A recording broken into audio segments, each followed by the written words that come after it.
Վերջին անգամ շնորհակալ եղել ինքներդ ձեզ։ Մենք սովոր ենք շնորհակալ լինել բոլորին, բացի այն մարդուց, որ միշտ մեր կողքին է եղել,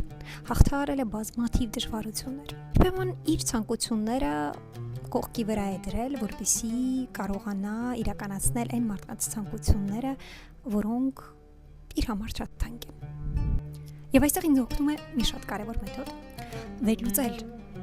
թե որտեղ եմ եղել ես 1 տարի առաջ եւ որ գիտում եմ հենց հիմա։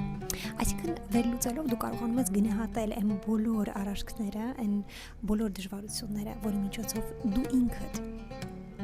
հասել ես, հաղթահարելով այդ դժվարությունները, հասել ես որևէ կետին եւ որի համար դու շնորհակալ ես ինքդ քեզանից։ Եվ անկրկնելի մեթոդ է։ Ես գրի եմ առնում իրականում ու շատ կուզենայի, որ դուք եւս փորձեիք այդ մեթոդը։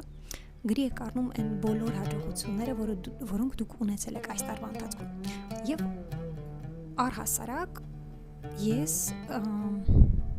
յուրաքանչյուր օր տրամադրում եմ դրան մի որոշ ժամանակահատված եւ կարողանում եմ կարդալ, բարձրաձայն կարդալ, որպեսզի ես անընդմեջ հիշեմ, թե ինչպիսի կետում եմ եղել եւ որտեղ եմ հիմա։ Դա շատ օգնում է եւ ինքդ քեզանից շնորհակալություն հայտնելու գործում եւ ինքնագնահատականը բարձրացնելու գործում։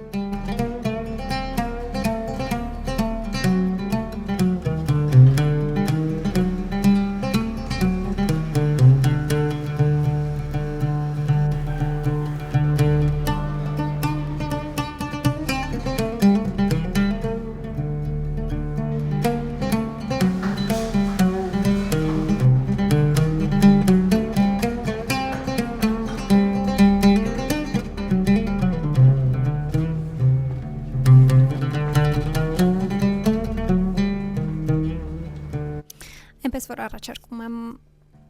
միանշանակ վերլուծել այն բոլոր գործողությունները, որոնք դուք կատարել եք, շնորհակալ լինել ինքներդ ձեզ այդքան դժվարություններ հաղթահարելու եւ այն կետին, որին դուք հիմա հասել եք, այդ կետի համար շնորհակալ լինելու եւ կհանդիպենք մյուս տարի։ Բայ բայ։